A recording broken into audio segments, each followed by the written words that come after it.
ഈദ് മുബാറക്. എവിടം വരെ എല്ലാവരുടെ പെരുന്നാൾ ആഘോഷങ്ങളൊക്കെ. അപ്പോൾ ഇതാ പള്ളിയൊക്കെ കഴിഞ്ഞ് വരുമ്പോഴേ ആദ്യം കുറച്ച് മധുരം കഴിക്കണമല്ലോ അല്ലേ. അപ്പോൾ അതിന് വേണ്ടിയിട്ടേ ഞാൻ നമ്മുടെ കലത്തപ്പോട്ട ഉണ്ടാക്കിയിരിക്കണേ. അപ്പോൾ അതുണ്ടാക്കാൻ വേണ്ടിയിട്ട് ആദ്യം തന്നെ ഒരു കപ്പ് പച്ചരി നന്നായിട്ട് കഴുകിയിട്ട് ഒരു 4 മണിക്കൂറോളം കുതിർത്തിട്ട് എന്നിട്ട് നേരെ ഒരു മിക്സർ ജാറിലോട്ട് ഇട്ട് കൊടുത്ത് പിന്നെ ഒരു 2 ഏലക്ക, ഒരു 1/4 ടീസ്പൂണോളം ചെറിയ ജീരകം, പിന്നെ ഒരു ടേബിൾ സ്പൂണോളം ചോറും ഒരു കപ്പ് വെള്ളവും കൂടെ ചേർത്തിട്ട് ഇത് നല്ല പേസ്റ്റ് പോലെ അടിച്ചിട്ട് ഒരു പാത്രത്തിൽ കുഴിച്ച് വെച്ച് കൊടുത്ത്. ഇനി ഞാൻ ഇതിൻ്റെ അകത്തേക്ക് ഒരു 200 ഗ്രാമോളം ശർക്കരയായിട്ടാണ് 1/2 കപ്പ് വെള്ളം ഒഴിച്ചിട്ട് നന്നായിട്ട് ഇങ്ങോട്ട് ഉരുക്കിയെടുത്ത്. ഈ 200 ഗ്രാം ശർക്കര എന്നൊക്കെ പറയുമ്പോഴേ ഒരു നേരെ മധുരം ഉണ്ടാവുള്ളൂ കേട്ടോ.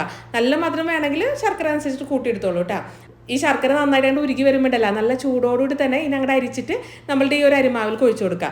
ഈ ശർക്കരപ്പാൻ ഇങ്ങനെ ഒഴിക്കും തോറും നമ്മുടെ അരിമാവ് നന്നായിട്ട് ഇങ്ങനെ ഇളക്കി മിക്സ് ചെയ്ത് കൊടുക്കണം കേട്ടോ. ഇനി ഇതിൻ്റെ അകത്തേക്ക് ആവശ്യത്തിനുള്ള ഉപ്പും ഒരു 2 പിഞ്ചോളം സോഡാപ്പൊടി കൂടെ ചേർത്ത് കൊടുക്കുന്നുണ്ട് കേട്ടോ. എന്നിട്ട് എല്ലാം കൂടെ നന്നായിട്ട് മിക്സ് ചെയ്തിട്ട് മാറ്റി വെച്ച് കൊടുക്കുക.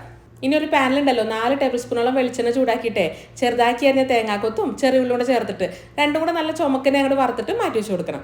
ഇനി ഈ വെളിച്ചെണ്ണ ഉണ്ടല്ലോ ഒരു കുക്കറിലോട്ട് വെച്ചിട്ട് ജസ്റ്റ് ഒന്നങ്ങോട്ട് ചുറ്റിച്ചെടുക്കുക. എന്നിട്ട് നമ്മുടെ ബാറ്റർ ഒഴിച്ച് കൊടുക്കുക. പിന്നെ നമ്മൾ വറുത്ത് വെച്ചിരിക്കുന്ന തേങ്ങാക്കൊത്ത് ചെറിയ ഉള്ളിയൊക്കെ ഇട്ട് കൊടുക്കുക. എന്നിട്ട് ഇതിൻ്റെ ആ ഒരു വെയിറ്റ് ഇടാണ്ട് വേണട്ടോ ഇത് അടച്ചു വെക്കാനായിട്ട്.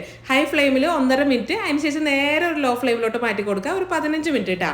അതിനുശേഷം തീ ഓഫ് ചെയ്ത് കൊടുക്കുക. പിന്നെ ഒരു അരമണിക്കൂർ കഴിഞ്ഞിട്ട് കുക്കറിൻ്റെ മൂടിയൊക്കെ തുറന്നാൽ മതിയിട്ടാ. ഇതിൻ്റെ ചൂടുണ്ടല്ലോ നന്നായിട്ട് പോയതിന് ശേഷം മാത്രം കുക്കറിൽ നിന്ന് എടുത്തിട്ട് കട്ട് ചെയ്താൽ മതിയിട്ടാ. ഇത് ഞാനിങ്ങനെ മുറിക്കുമ്പോൾ തന്നെ നമ്മുടെ കലത്തപ്പത്തിൻ്റെ സോഫ്റ്റ്നെസ് എങ്ങനെയുണ്ടെന്ന് നിങ്ങൾക്ക് മനസ്സിലാവില്ലേ. അപ്പോൾ എന്തായാലും കലത്തപ്പം